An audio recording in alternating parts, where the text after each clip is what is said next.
Good morning, precious friends. Just wanted to check in with you, have a chat about what's going on with me. You can see I don't feel so hot today.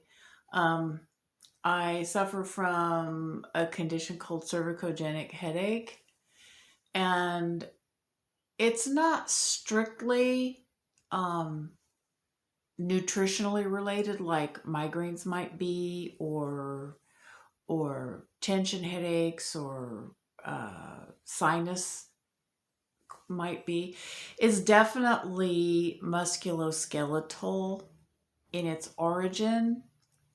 Um, it originates in the cervical spine, spine of the neck, and where the cervical joint attaches to the skull.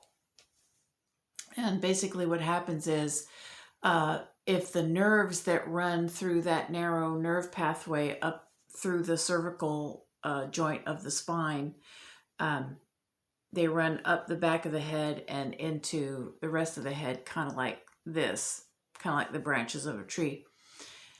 And when those nerve roots get inflamed, they just radiate pain signals all the way up around the top of the head. And basically, if it gets really bad, everything from my eyeballs up, like the whole top of my head, just is really painful.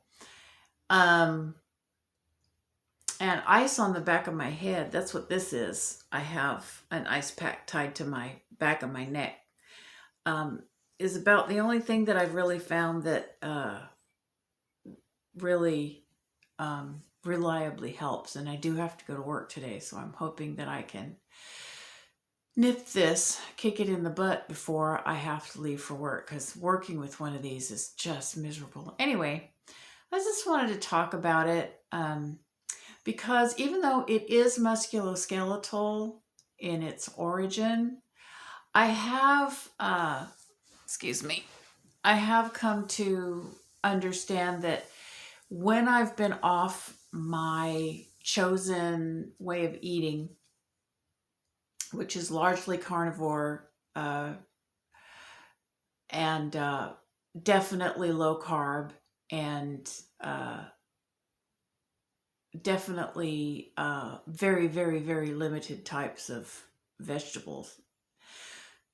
When I go off that way of eating and I eat any amount of junk food, I can get I can fool myself. And this has happened this past month with Christmas, and we talked about all the stress before.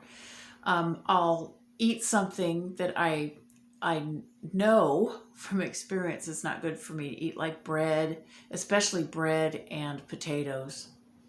They don't immediately bother my guts like a lot of other things do. And so I think, oh, you think, oh, you can get away with it. That didn't really bother me. I must have developed a tolerance to some extent for it. So you think, I'll be safe to do it again periodically. So maybe next week you do it again, and then maybe a few days later you do it again. And all of a sudden, you're starting to notice things that you might not necessarily put two and two together, like carpal tunnel discomfort, which I do have from my job in retail. It's not bad, but I do have, like, down this way and down for my little pinky, on this hand specifically, not so much on the right hand, but I do definitely have moderate symptoms in this hand. And also sciatica for no apparent reason. I have not strained my back, but I am having additional hip pain. I do have some minor hip pain that's pre-arthritic that has happened from damage I've done to my hips from having been over 300 pounds for many, many, many years. But I've been having just all of a sudden a really big ramp up of my hip pain. And it's also accompanied by tingling sensations in my low back, which tells me it's sciatica. And then, of course, increased incidence of the cervicogenic headaches. And that tells me that my level of body-wide inflammation is raised. And that's going to take probably several more weeks of staying adherent to my diet for that to ramp down. And when you have this inflammation, even micro amounts of swelling can cause problems, because in the cervical spine and in the low, the what do they call the not sacroiliac, the very, very bottom portion of your spine, lumbar, yes, the lumbar portion of your spine, which is where sciatica comes from, and in the wrists, all of the nerve pathways that go through these places are very, very narrow.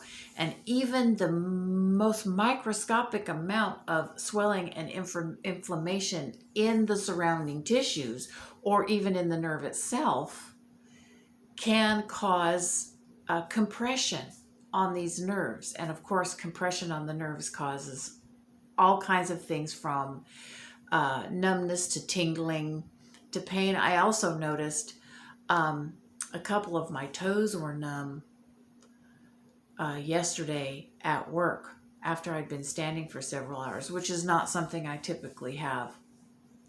So that tells me that I have a raised level of inflammation in my body, and I need to really, really concentrate on cleaning up my diet. So for the foreseeable future, we're ditching tomatoes, which I did a recipe for with tomatoes yesterday, or posted it yesterday.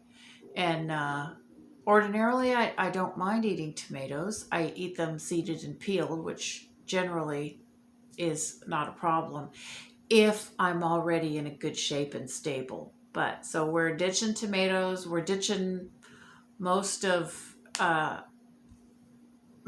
every plant food except maybe avocados. We'll see.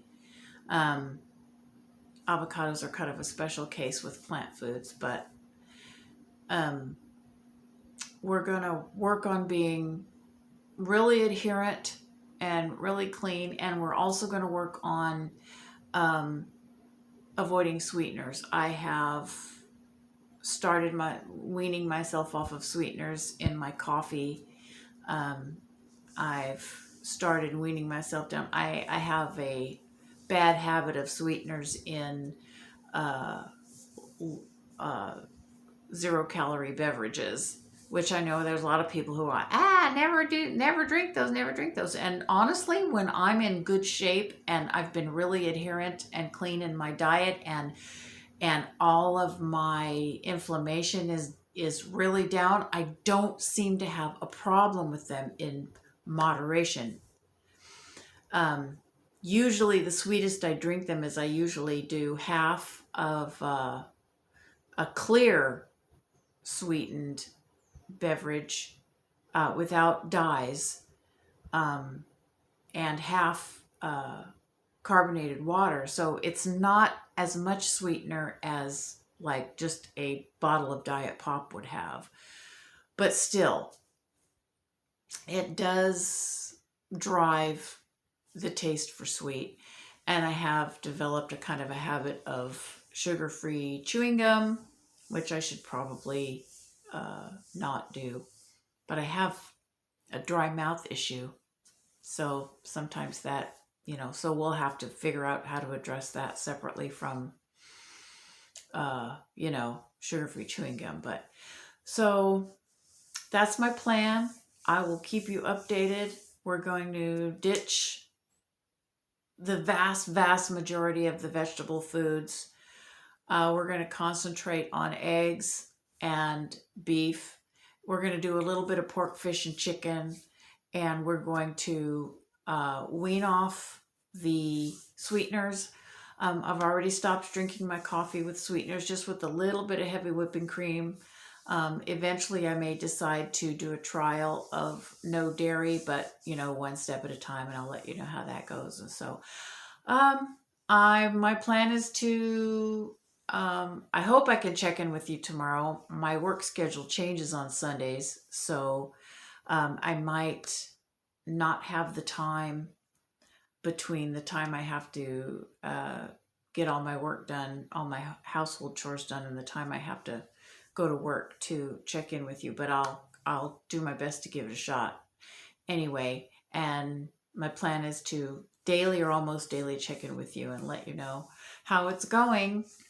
So this morning I had eggs, and 4 eggs and butter, and my hope tomorrow is to do ground beef and pork shoulder steak. And on Monday, when I have the day off, my plan is to walk you through my recipe for oven braised beef ribs.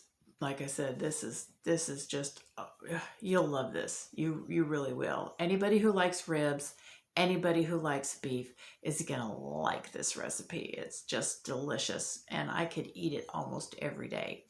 Anyway, that's all for today, and I'll keep you updated, and I love you all. Peace, love, and meat. Talk to you soon. Bye.